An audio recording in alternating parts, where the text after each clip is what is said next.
All right, we'll go ahead and get started. Hi, everyone. Thank you so much for joining us this evening at the Hudson River Watershed Alliance's Annual Watershed Conference, Aligning Actions for Clean Water.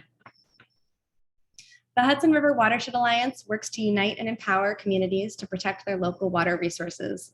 We do this by supporting watershed groups, working to improve intermunicipal coordination, and communicating as a collective voice across the region. The Hudson River Watershed is 13,400 square miles, and it extends from the Adirondacks all the way down to New York City. We acknowledge that we are on the land of Indigenous people, including the Munsee Lenape, Wappinger, Mohican, Abenaki, Haudenosaunee, and Mohawk and Oneida nations, who have stewarded this land throughout the generations. The Hudson River Watershed Alliance is working to build relationships and engage Indigenous people and communities in our programs. Our annual Watershed Conference's theme is Aligning Actions for Clean Water, with a focus on watershed planning. Over the course of the next 4 days, we'll be walking through the watershed planning process. And tonight, we're starting with environmental justice.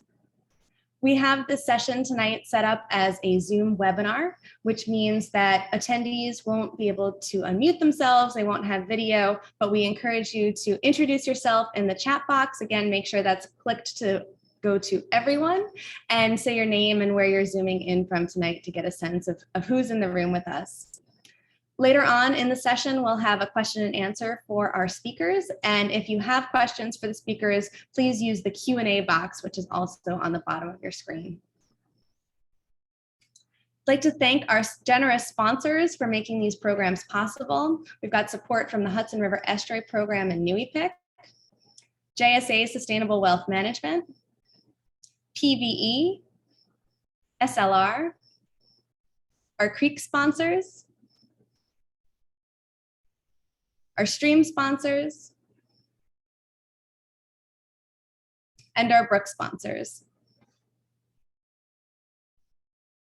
The Annual Watershed Conference is also a part of Climate Solutions Week Hudson Valley, a series of events designed to build momentum for climate solutions across the region. So that's all from me. And without further ado, I'd like to hand it over to Amanda Cabanillas from the Housatonic Valley Association. Thank you so much, Emily, and thank you to everyone for being here this evening. I'm just going to take a moment to introduce myself and briefly speak to how this session came to life. My name is Amanda Cabanillas, and I'm the 10 Mile River Watershed Manager at the Housatonic Valley Association, where we actually recently just completed the draft of a community-based watershed management plan for the 10 Mile River Watershed, which is just on the other side of the Hudson River Watershed, running along the New York-Connecticut border in eastern Dutchess County and ultimately draining into the Housatonic River. I also work with the Ashokan Watershed Stream Management Program through Cornell Cooperative Extension of Ulster County, where I help coordinate and run educational programming for elementary school students in the Ashokan Reservoir watershed. I was connected to this particular opportunity through volunteering with Riverkeeper's Community Scientist Project. I have been one of their community scientists for 3 sampling seasons, collecting water quality samples at a location on the Rondout Creek, not too far upstream of the Hudson River Rondout Creek confluence. In October of last year, through that work, I learned of the opportunity to help organize the Water Justice Confluence. The Water Justice Confluence was a 2-day virtual gathering in December of 2020 that concluded the first year of the Water Justice Lab in North Troy, which is a 3-year project launched by the Media Sanctuary in partnership with Riverkeeper. The confluence amplified the voices of the youth and supported dialogue around water justice and the goal of strengthening a network of environmental justice advocates, including young people, throughout the Hudson River watershed and beyond. So of course, when I found out that this youth-centered environmental justice panel was being considered as the session that would kick off this year's Watershed Conference, I was more than eager to jump on board. We quickly began exploring how we could continue the conversation that was started at the confluence and bring more youth to the table. And it was through that exploration that we have gathered this evening's inspiring panelists. They are Ameesah Cotten, who is an environmental justice fellow through the City of Newburgh's Conservation Advisory Council in partnership with Outdoor Promise and the Greater Newburgh Parks Conservancy. The fellowship aims to train and support BIPOC youth to advocate for the benefit of trees in their city and help foster a culture of tree stewardship through community engagement and online outreach. Then we have Charity Dikson and Arianna Smith of the next generation of Hudson River educators at the Lamont-Doherty Earth Observatory, which provides students from underrepresented communities with a platform to engage and gain a passion for the environmental sciences while exploring and understanding examples of environmental injustice and environmental racism in their own communities and neighboring towns, sparking powerful discussions and inspiring them to create solutions. And finally, we have Gigi of Groundwork Hudson Valley's Green Team. The Green Team program hires teenagers enrolled in the Yonkers public school system for environmental jobs. The program focuses on leadership, group dynamics, and a variety of conservation and construction skills. Now we will start by having each of them take some time to introduce themselves and share some of the highlights of their great work that they are doing throughout the watershed before we dive into our conversation. So Ameesah, I'll turn to you to get us started. That's good. I'll screen share right now. Okay. And everybody thumbs up and see. Okay, so just a quick presentation outline of what I'll be going over today, just a brief introduction of who I am, the basic benefits of street trees, and an overview of what I do.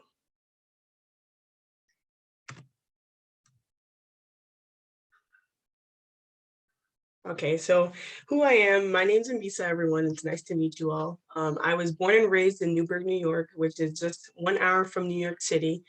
I'm currently a year 3 college student. I'm a junior studying public health right now at a small school in New Hampshire.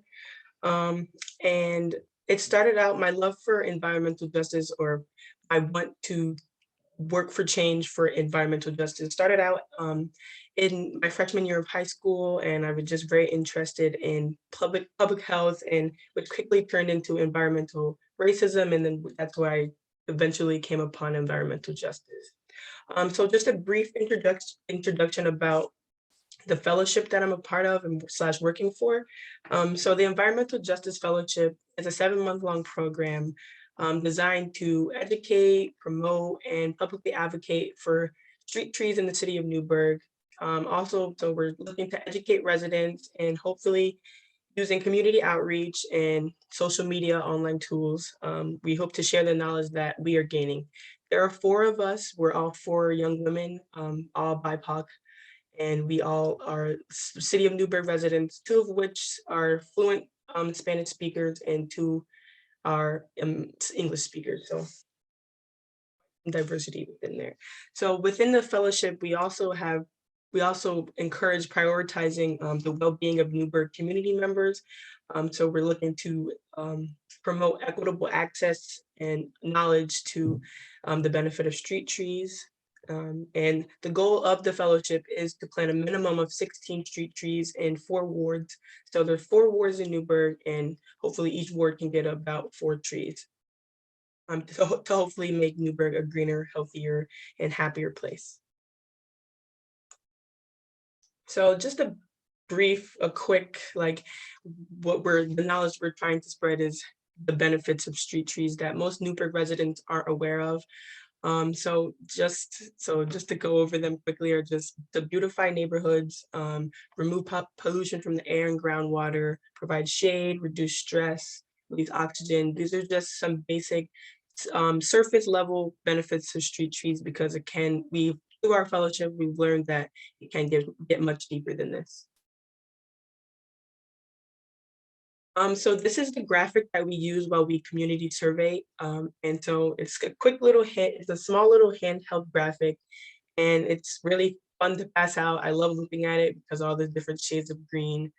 So it's basically what I showed you in the previous slide in physical form. So this photo is just, this is our very first day meeting or as fellows after orientation. We decided that we can't teach others about or educate others about something that we aren't educated about. So our first day after orientation, we met with arborist, New York City arborist Thomas Chang, and he taught us how to prune trees, street trees in Newburgh. So these street trees were newly planted in the city of Newburgh, and we learned how to properly prune, where to prune, like, and possible identifiers of what kind of trees might need to be pruned. And so we decided to educate ourselves, and it was a very fun event. I really enjoyed myself. I learned a lot. So these are all four of us in one photo, just educating ourselves. So a little more about the surveying process is, so we created a survey targeting the BIPOC community in the city of Newburgh. And basically, we were doing field work. So we went from house to house. We decided as a group where we're gonna go and we were gonna go, and we just we focused in on hopefully people completing the survey. The survey process also was revised a lot. We had a lot of discussions around, like, if it was too long, if it was too short, what kind of information we were looking to get out of it, and so on. So as of right now, we have 180 respondents to the survey, and more than 50% were BIPOC. So that was our goal, or our goal was reached, and I think we did a very great job of reaching our goal. In the end, was to target BIPOC communities. And finally, and these are just photos. These are two of my favorite photos.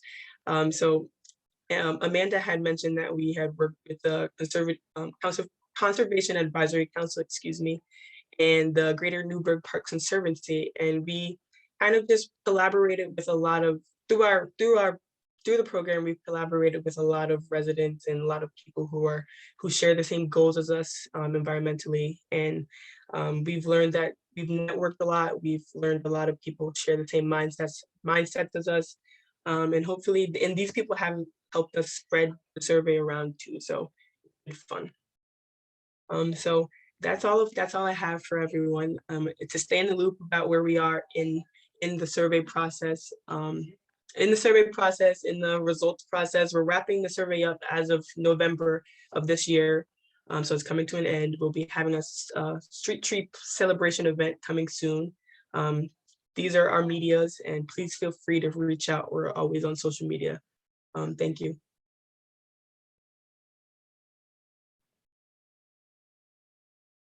Thank you so much, Ameesah. That was great. Just very quickly before we move on to Arianna and Charity, I did see one question pop up that I think we can address pretty quickly. If you could share, if there's any way to share the slide that you had with the 5 benefits of street trees, if there's a link to that or something, you want to drop it in or send it to me and I'll pass it along. Awesome. Beautiful. So I'm going to share my screen now so we can have Arianna and Charity present here. Just a moment.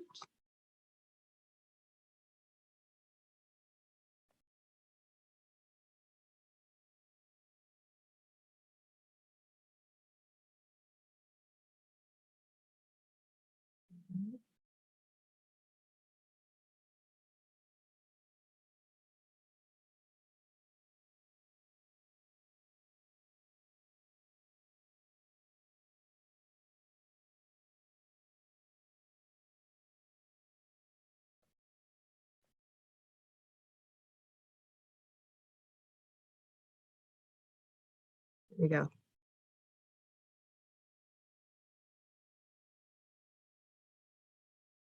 Okay.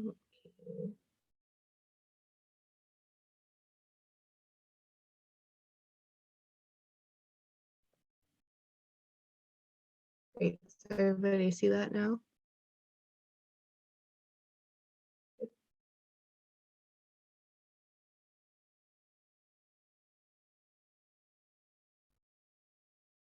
Arianna and Charity, would you like to get that started? Alrighty, good evening, everybody. Me and Arianna are part of the next generation of Hudson River Educators program this summer. We were part of the Haverstraw group based in Emmeline Park, sponsored by the Lamont-Doherty Earth Observatory. Next slide, please. Okay, here we go. This one? Yes, thank you. My name is Charity Dikson. I was an undergraduate mentor. I currently, in my second year of college, I attend the New School. And yes, I was an undergraduate mentor during this program, and my colleague Arianna. Hi, I'm Arianna. I was a high school intern at the Lamont-Doherty's Hudson River, next generation of Hudson River educators. I go to Suffern High School. I'm a senior in Suffern High School, and Charity was my lovely mentor at Haverstraw at Emmeline Park. Next slide, please. So the mission was to develop students' connection to the Hudson that they can pass on to their communities, and placing a special emphasis on engaging historically underrepresented students in Rockland County. The mission was to connect the Hudson River through field-based explorations, and then have the students share their new Hudson knowledge and appreciation with their communities through the development of culturally relevant educational materials. The program focuses on engaging historically underrepresented students and underserved communities in Rockland County to broaden the reach of estuary education and to promote environmental stewardship throughout the entire Hudson River watershed. Next slide, please. So some of the students' goals you can see here, to increase an understanding of the Hudson through field-based experiences, creating educational materials, to broaden the education to underserved communities, to develop education and communication skills through public speaking, interviewing, and direct programming, and to broaden environmental stewardship in our own communities. In order to develop Hudson River estuary educational material that is culturally relevant, our team found it imperative to connect with the community through direct education while we were in the field and interviewing. As you can see here, this is one of the educational outputs that the students or the interns created this summer. This is a Haverstraw fish PSA describing some of the fish information of the fish that inhabit the Hudson River, the health risks, and so on. This was a poster that they created based on the information that was given to them by the Department of Environmental Conservation and the Hudson River Fish Advisory Team from the Cornell Cooperative Extension. So this is one of their projects. Next slide, please. So we spent 2 days a week at Emmeline Park in Haverstraw, and this is where we did all of our field sampling, and it definitely brought in a curious crowd.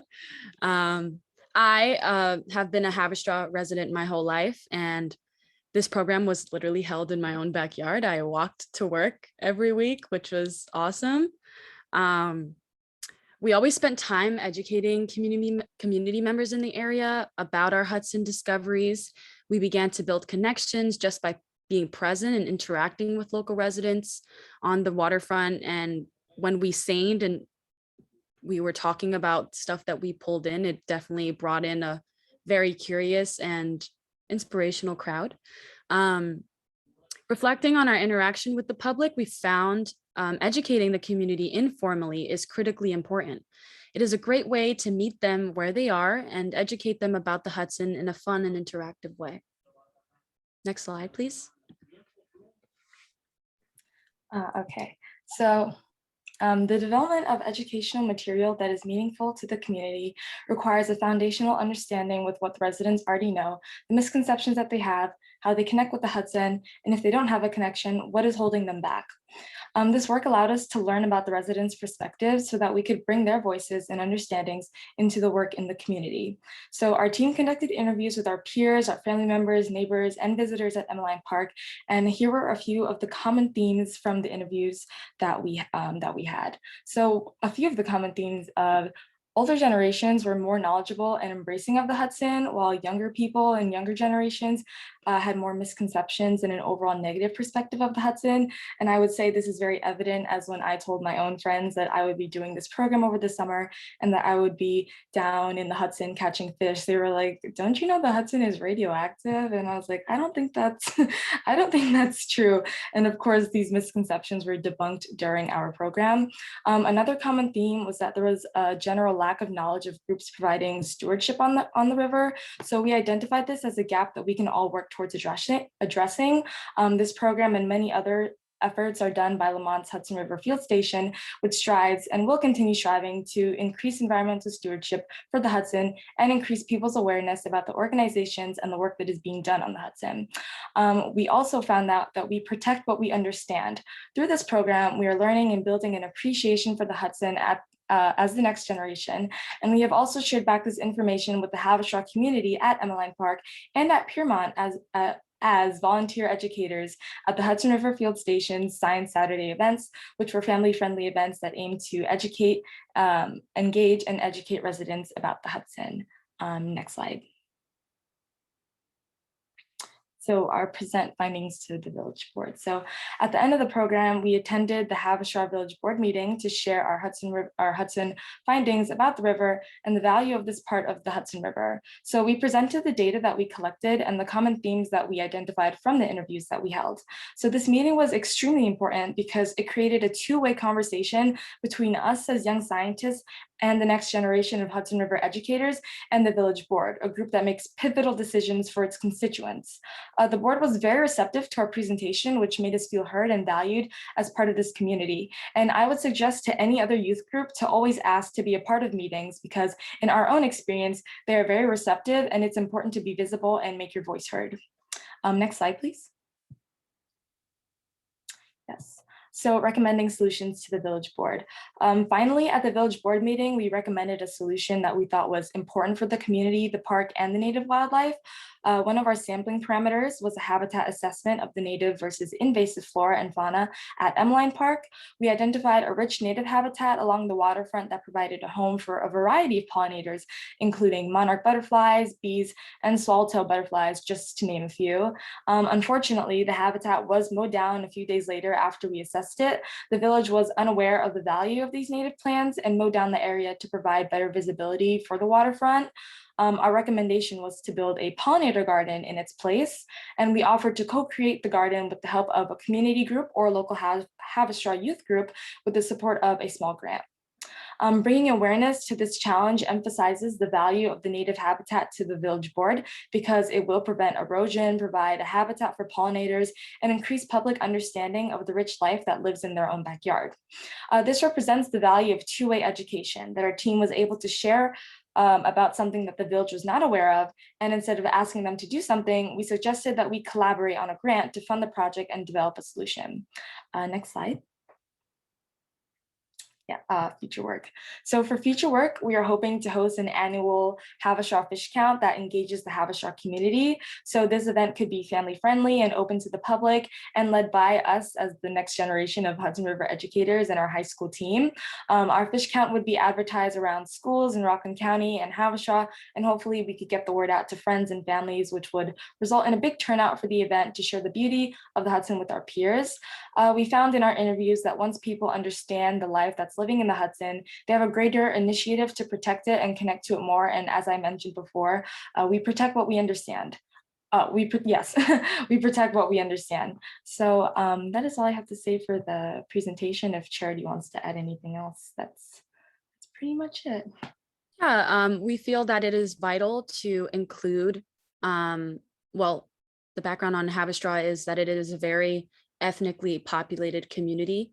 It is a very close-knit, we were working in a very close-knit Dominican American village. And it was very impactful for the community to see our work being done right down the street from them. And we feel that it is crucial and vital to have underrepresented voices brought to the table and brought to conversations, and for them to get to know that their voices are important and that we want them to be heard and that we are proud to be able to represent them in their community.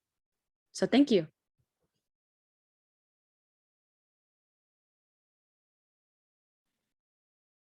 Thank you both so much. I love that you ended on that that one key point, that we protect what we understand. I think that that should resonate with everyone. Education is so important. All right, Gigi, if you are all set to share your screen, we are ready for you. Hi, so my name is Gigi and I'm 17. I go to Yonkers Middle High School. I've lived in Yonkers my whole life, so obviously I've been in close proximity with the Hudson River for my whole life. And this summer, I recently joined the Green Team, which is like an environmental nonprofit organization, and I'm here to share my experiences about the work that we do.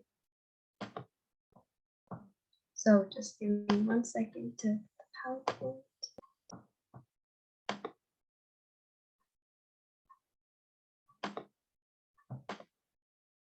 Okay, so Groundwork Hudson Valley, Groundwork Hudson Valley is the main organization, and Green Team is a branch of that organization.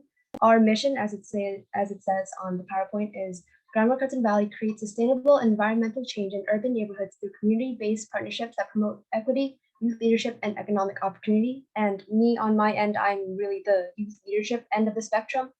We have this program called the Green Team, where we employ a lot of young people from high schools and even throughout college, and give them opportunities to learn more about their community and sustainable living and ways in which they can personally, on an individual level, impact their community and make a genuine change. So one of the things that I did this summer, because I joined in June and have been working throughout the fall, one of the things that we did was invasive removal. And for those of you who don't know, it's like a quick 101 lesson. Invasive species are species that were either brought here, they were usually brought here from another country or another place, or maybe it was aesthetic purposes or to chase out another invasive, but they quickly come to this country and overgrow where they're not meant to be. As they're not a native species, they're not meant to be growing here, but because they find favorable conditions, they tend to thrive and take out all of the native species that actually do belong here. So these 4 that I'm showing you on the screen right now are the 4. There are a lot more that we had to deal with. Believe me, there were like a lot, but these are the 4 that I consider the most noteworthy. There's mugwort, Japanese knotweed, wineberry, and boysenberry, and each have their own challenges and difficulties to getting rid of. But we spent a majority of the summer pulling these out and getting rid of them, and it was kind of tedious work, but it was worth it in the end. Once you see, I have photos later on showing a before and after of the site. So it's very important, even if it is tedious, it is a very important endeavor to pursue, because again, they are very harmful to the native biodiversity. Next, another thing that kind of correlates with the invasive removal is the Greenway cleanup. The Greenway is this park that leads into a trail within the community in Yonkers. And so it's always been there, but I personally never even knew about it before I got onto the Green Team. So another thing that the Green Team does is provides their employees with opportunities to get more in touch with their surrounding areas and get youth more in touch with their neighborhoods and their community. So basically, the Greenway was this park that leads into a trail that historically used to be a railroad, but became a dumping ground once the railroad was abandoned. So we, all the Green Team members, worked to transform it into a park and have been currently working to build the trail. So as I said, it was a dumping ground. You can see in the back on the picture on the top, all of the garbage bags, and there was a bed frame and fencing and a bunch of different things that we found back there during the cleanup. And on the bottom left, there is a picture of 2 of my friends. They're my coworkers, but I consider them my friends. 2 of my friends raking away a huge pile of Japanese knotweed. So it took forever to take it all out. But yeah, even though it was tedious work and it was hot, it was the summer, it was worthwhile, because we know that the Green Team actually gives us a chance to make a true impact on the community. We can see visible change happening in front of our eyes, and we get to be a part of that change. which is why I think it's such an important organization, and why and why organizations like these should be more available to the youth, especially to get them more involved with the sustainability scene. The next thing that I want to talk about that we did over the summer was the Walkability Assessment. This was in a partnership with Manhattan College, I believe, where we had a professor come down and teach us how to find the walkability of a certain neighborhood or street. And basically, the walkability of a neighborhood is determined by many different factors, like whether the sidewalk is maintained and in good condition, whether there are green spaces like parks or benches even for people to sit down, whether there are trees or appropriate street lights and crosswalk signs and things like that. So as one of the main themes of this conference is environmental justice, you can see how this directly ties into that, because a lot of areas you can see haven't been properly maintained or don't get the proper attention that they need. And in certain areas too, in certain you would call them low income communities. So once we were going through this whole assessment, I could really see the stark contrast between some streets and some neighborhoods, where some neighborhoods had trees and they had nice benches and sidewalks that were maintained and clean buildings. Other communities didn't have those things. So again, like I said, it really gets you thinking, and to be introduced to such a large scale concept at such a young age, I feel like is very important, because it makes you aware of the things that are going on in your community and in real life. It introduces you to such a large network of interconnected problems that once you're introduced to, you start to see the connections of how this topic and this issue relates to all these other issues and how they're all under the umbrella of environmental justice. And lastly, the last project that I want to talk about that we did over the summer, which I think directly pertains to the Watershed Conference, because this is something that does directly impact our waterways, is our willow site planting. And the willow site is a site that is by the Sawmill River, which is connected to the Hudson River. And you can see like I was talking about before, the before and after photos, where it was overrun and overgrown with a bunch of different, crazy things before, and then after. It took like a whole week, but we got there after it was cleared and ready for planting. And the things that we're planting here are like willow trees, as it's called the willow site, but other native trees and plants and bushes. We have like spice bushes and a bunch of different things as well. And the cones that you can see here are called deer cones, because the deer that were there were eating our plants, so we had to protect them. And basically the purpose of planting the willows here is flood mitigation. It's to stop the erosion of the soil into the river, as well as to stop flooding from getting too bad once it storms and the water goes over. So over the summer, we spent a majority of our time doing this as well. And in the moment, sometimes it's kind of hard to see the impact of what the work you're doing is. But once Hurricane Ida hit, and we had that huge storm, like I'm sure everyone remembers, we had that huge storm, we all came back to the site and we saw that all of our trees were still in place and most of them were still intact, which really speaks to our like, not to brag or anything, but which really speaks to our work, I think, and the way that doing these things really is important and really is beneficial to the community and to the river. Like, we are really making an impact, because as I said, all of our work was still in place, which shows its efficacy. It works, it's helping, it's actually genuinely making progress. So yeah, that's what I did over the summer with the Green Team, and it really did help to change my worldview and really solidified my passion for the environment. And it's a very good opportunity for anyone, not just the Green Team, but any organization like this, where it allows youth to come into contact with these issues and these problems and learn more about sustainability and environmentalism.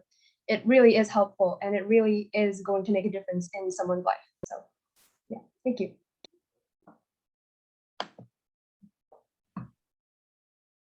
Thank you so much, Gigi. You're doing fantastic work. I want to just let you know, in case you don't have your eye on the chat, that there's some praise coming through here, thanking you for the work that you've done on that site and acknowledging that that is such an impressive cleanup, that willow site. So you are aware. Great work. All of you for sharing your work. So many wonderful projects, really important paving a a better future for your communities. So we're going to move into our conversation now. I just would like everyone to know that we put aside a few minutes at the end for questions from our audience. So if you have any questions or comments for our panelists, you can go ahead and drop those into the Q&A, and we'll try to get to as many of those as possible before we wrap up this evening. So let us begin. I'd like to just start with this one question of how we define environmental justice. So the U.S. Environmental Protection Agency defines environmental justice as the fair treatment and meaningful involvement of all people, regardless of race, color, national origin, or income, with respect to the development, implementation, and enforcement of environmental laws, regulations, and policies. So we don't all, that definition doesn't come to mind when everyone thinks of environmental justice, right? And it has an opportunity to, there's room for environmental justice to kind of become one of these buzz phrases that nobody really has a clear idea of what it means. So I want to ask each of you how you define environmental justice and how your experiences, that being the work you do, where you grew up, etc. How has that influenced that definition? Feel free to unmute. Okay, so I guess I'll start. Yeah, so I define environmental justice as giving everyone, like all people from all backgrounds and all walks of life, equal opportunity to be a part of the sustainable living movement, and giving like previously or historically marginalized groups, especially, more opportunities to become educated and have their opinions voiced and their concerns heard, especially pertaining to the environmental movement and the way in which our society is progressing towards a hopefully greener world. We really do have to think about how past communities have been kind of pushed back and haven't had the chance to share their own experiences about their own life, when all of the decisions that these people are making directly impact their lives. So I really think it is important to give these people the chance and the opportunity to voice their concerns and have their voices be heard. Yeah, just piggybacking off of what Gigi said, I guess environmental justice looks like creating new tools and revising old tools that will inevitably address the inequalities that already exist or that might exist. So yeah, just creating new tools or fixing old ones. Yeah, I think it's bringing fresh, new voices to the table. I think it's constantly shifting or updating the conversation, because I feel like the conversation around environmental justice has gotten very dusty and old. And it needs refreshing. It needs new faces. It needs the right faces. It needs underrepresented voices to be able to flourish.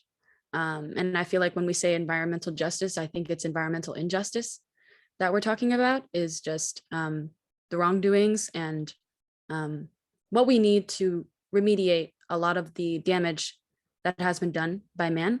And what can we do to help communities that have faced this issue head on? So, yeah. Yeah, going off of what Charity said, how you mentioned how you feel like there needs to be like kind of a refreshment of the approaches that we're taking towards environmental justice, I would agree with that point. I feel like there needs to be a more influx of younger people being more involved in the environmental justice movement, like ourselves, because we are the future of the next generations.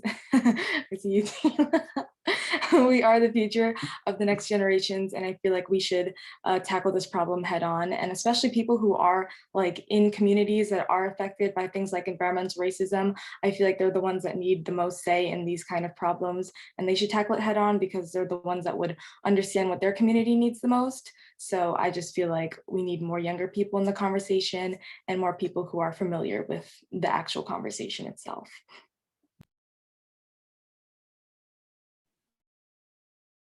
Absolutely. So hearing some pretty common themes there, getting new voices to the table and educating everyone possible, but bringing the youth into the conversation always. So I think this is going to lead us into our next question. Through your experience, your work experience, so you've seen a bit of what goes into environmental planning. Where do you see gaps in that planning and implementation? And Gigi, if you'd like to get us started with that one, that'd be great. Okay, so with the work that I shared with you tonight, like I said, I talked about the walkability assessment and how we went to different neighborhoods and saw the condition basically of each neighborhood and their streets and everything like that. And like I said before, you could really see, like you said, gaps and like a very clear dichotomy between some neighborhoods compared to others, where some neighborhoods had nice benches and like trees and parks, and some had nothing and none of those things. So it's very clear, like just from a visual standpoint, you can just clearly see that there are some communities and some places that have been left out, like historically, from these things, and haven't had the proper treatment or like updates that many other places have had, where they've become more green and more sustainable. These places have just been completely ignored and are kind of stuck in the past. So that really is an issue and is a very clear, like you said, gap within the environmental community.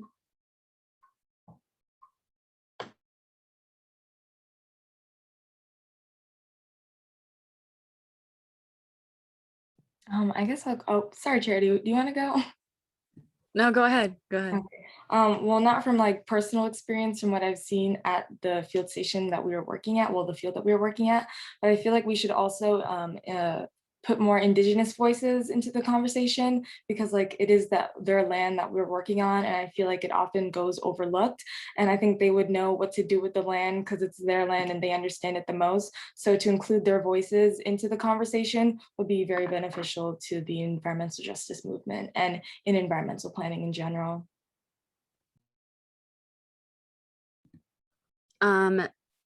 Personally related to my work experience this summer, I found out about the Hudson River Educators Program through the Rockland County Conservation Service Corps. I worked with them this summer, and then I got the opportunity to work with this lovely site and organization. And I feel like the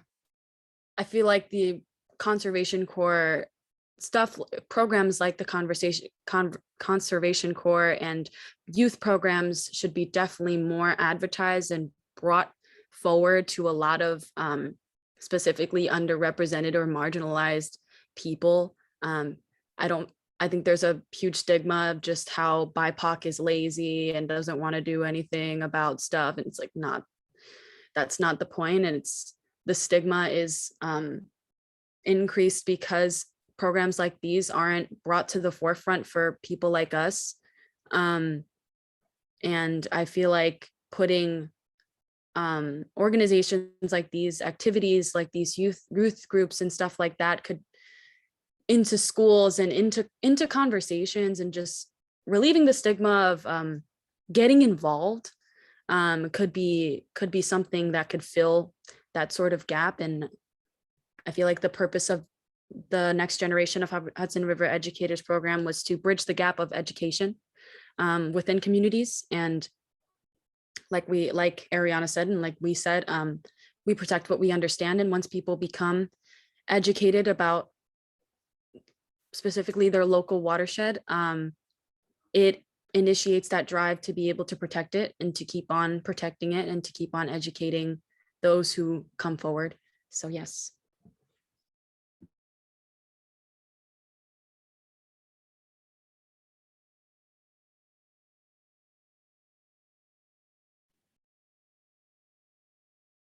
Thank you, Charity. Ameesah, is there anything you'd like to add to that piece of our conversation?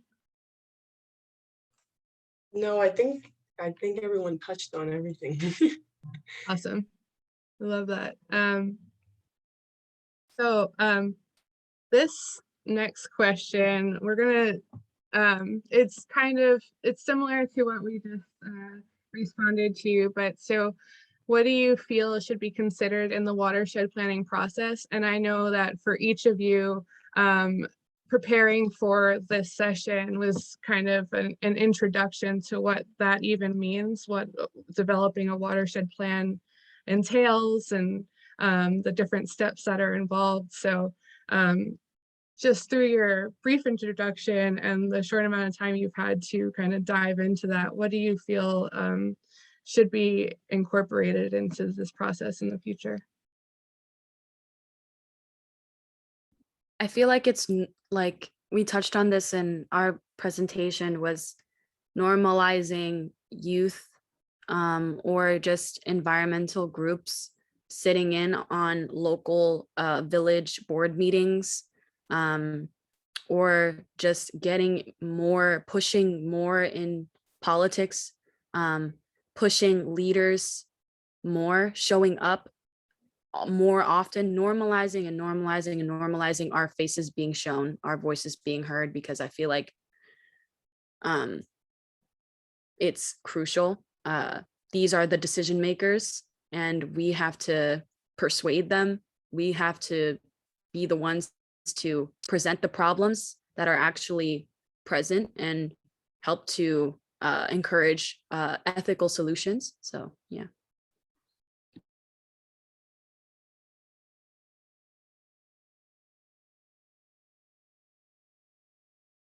I'm sorry, could you repeat the question? Sure thing, yeah.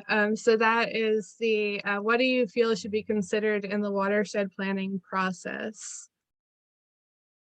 Well, for the watershed planning process, I feel like I said before, you need to think of the communities in that area that could possibly be affected.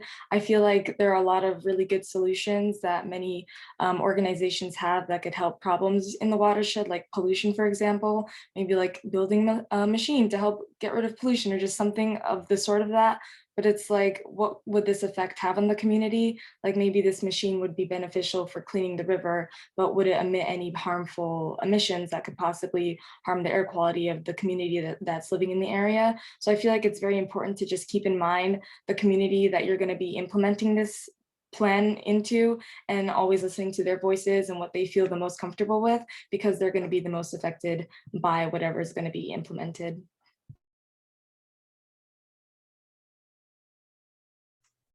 Yeah, for sure. I definitely do agree with you, Arianna. I kind of want to touch on the question and answer from the question and answer box of how, like, because our work is, we are in the community and we're always surveying. So finding like creative ways to engage our communities is important. So like really stepping out of our comfort zone as fellows, we put a really large emphasis on being comfortable with being uncomfortable. Like, so I'm from New York. I'm from Newburgh. So being in my city, seeing people that I see all the time, but like coming from a different perspective, like right now I'm talking to you as an environmental justice fellow, wanting to learn more about your opinions on the community, and not as like your friend that is saying hi to you on a like it was a regular day. So like, so I guess to answer the the Q&A question is, what do survey questions focus on and how will the responses be used? Our questions focus on, because this is BIPOC targeted, the surveys include information about demographics, of course, and we also include questions that focus on who will take care of the tree, take care of the street tree, and who wants it. Because I mean, if you don't want it, if you're not willing to maintain it, then there's no point in enforcing that on someone, because I mean, that's not effective. So the responses will be used to determine who wants the street tree and where the street trees will be planted. So we've used data from the community surveys to determine where our street trees are, who the areas that most people answered from, and so on. So yeah, I think I answered the question. I think that was a good response. I'm going to jump back to our questions over here, and then we'll go back to Q&A if we still have time. I know we're running a little short on it. But one that I think is important and that you each have kind of spoken to already, but how you believe efforts could be expanded to include important and previously underrepresented stakeholders. If Ameesah, if you wanted to speak to that a little bit. So kind of like what I had previously said, just being comfortable with being uncomfortable, finding new and creative ways. We hear about TikTok and other social media platforms that are focused on engaging the youth. So so just finding new ways to talk to the communities, and just in what Gigi was saying about the walkability assessments, because we were in the field on the streets of city of Newburgh, we saw underrepresented people, and from there we revised the surveys and work like that. So sorry, I always wonder if I answered the question or not. Definitely answered the question. I think I'm hearing just finding new ways, different ways to engage different parts of the population, and maybe even that touches on something that Charity mentioned earlier in your presentation about developing materials that are culturally appropriate. Do you feel that that is the way to do that? Yeah, I just wanted to piggyback on that because that was a huge part of our program. We were a hybrid program, so half of our time was spent in the physical field and then half was spent on Zoom. And during our Zoom days, the students were engaged in creating TikToks and creating social media posts, creating YouTube videos, and creative PSA posters and stuff like that. So we definitely believe, and I definitely believe that boosting the creativity surrounding environmental justice and stuff like that is definitely a very good tool to use to invite and to welcome new voices and to make people comfortable, especially the youth, is just using familiar and comfortable platforms to be able to relay information and opportunities to them. So yeah.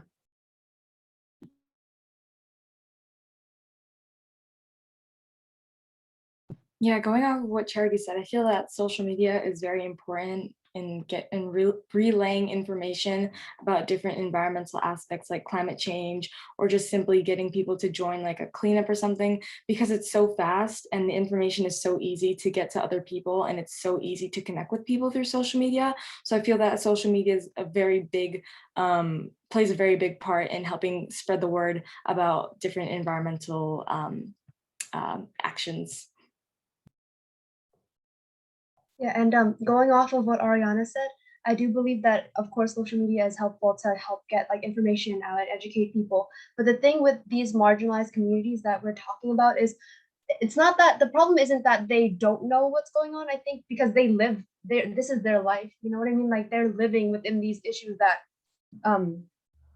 have been caused by like the abuse of our planet and climate. Like they're the ones who are most impacted by these issues. So they know that there are problems. It's just they don't know what they personally on an individual level can do about it. So if there are ways that we could utilize like whatever social media, TikTok, Instagram, anything to help them become more involved and help them like join the fight against like the whatever top 100 companies that are ruining our planet. Like if there's a way to get these people involved because they know what's going on. It's just I don't think they know what they can personally do to help and make like a big change or impact, or they may not feel as if anything they do can make a huge impact. So just finding ways to get them more included into the conversation is what's important at this point, I believe. I agree. I'm hearing a lot of finding ways to use social media, and there was a question that was dropped in the chat box about, they said, how do you feel the role of social media might play into or shape your generation's ability to tackle climate justice as a whole cohort? just summarizing here, do you feel that any aspect of that could be detrimental to the cause? But I'm hearing that you all feel that it could be used as a really positive tool. And I think, like Gigi was saying, it can be used to inspire people to fight these bigger fights and go after those large companies that are ruining our planet. But also you can fine tune that and apply it to getting folks involved at the local level too, right? So each of you have gone to town board meetings now at this point, and getting more youth to show up to those. I think social media would be a good way to get that started. So thank you. Our final question for you each, for each of you, is what your visions are for the future.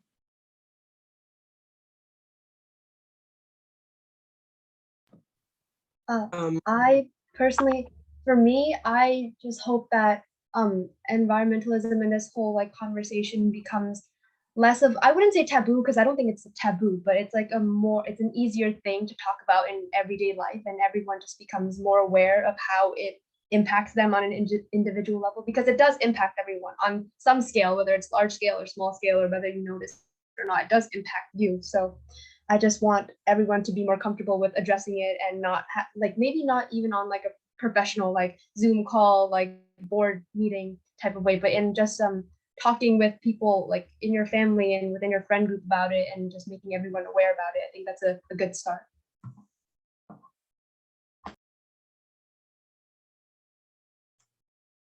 I think my visions for the future would include a lot more walkability assessments.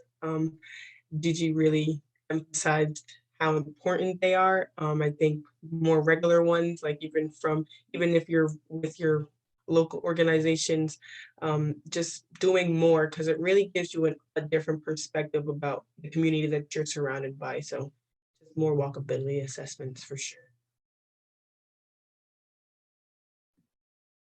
My visions for the future is just more education. I didn't really, well, I always knew, but I think I gained so much more self-awareness to just how education affects people, and how conversations and voices are needed, and what conversations and voices are needed surrounding environmental issues, and just how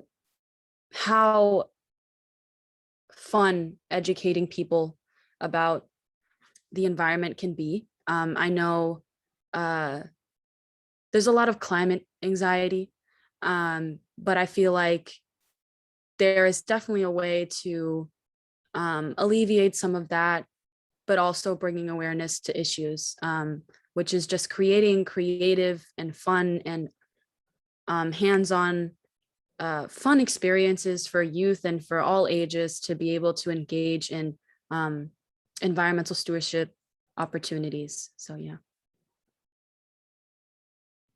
Yeah, I would say my visions for the future is to just get more people outside, get more people in the river or in the woods or just anywhere in nature. Because like we said, we understand what we know. I mean, we protect what we know and we understand what we know. So if you get more people to get involved in these things, like the programs that we did that really gave us a better understanding of the river, then more people will understand what we did, and they'll find a need or a want to help protect the environment, and possibly do more efforts to help marginalized groups and help with environmental justice.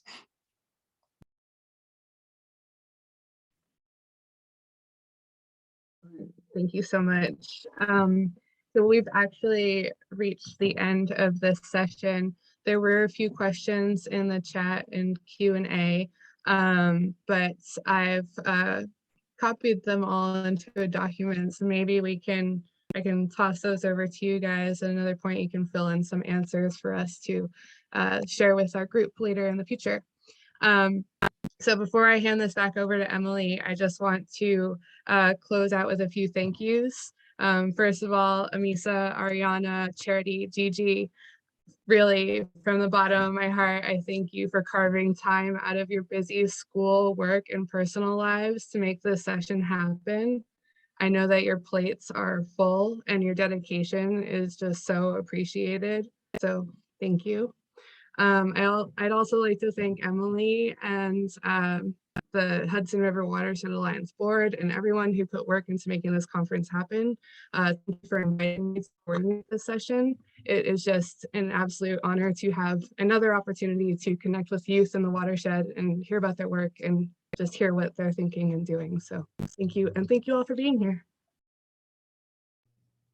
Great. I want to give a huge virtual round of applause to our speakers tonight. Thank you so much for all joining us. And Amanda, thank you so much for coordinating the session. Really, like, maybe you could just give a couple claps in front of your computer or whatever your device is. This is the first session of our Watershed Planning Conference. We will pick this back up tomorrow at 1 o'clock with our session on Watershed Planning Foundations. I'm going to drop a link in the chat to our agenda. And I wanted to mention that this session was free. We wanted to have this important information be as accessible as possible to everyone. We've recorded this session and we have a cat on our hands, and we will be posting this on YouTube, so it's publicly available. But if anyone would like to come to the rest of the conference and cost is a barrier, please just email me. I put my email address in the chat. We've had a number of really generous sponsors donate tickets, and we'd be happy to extend those to folks who are interested in the conference content. We don't want cost to be a barrier. So again, thank you so much to the entire team here. Thank you everyone for joining us, and we hope to see you tomorrow for our session on Watershed Planning Foundations. Have a good evening.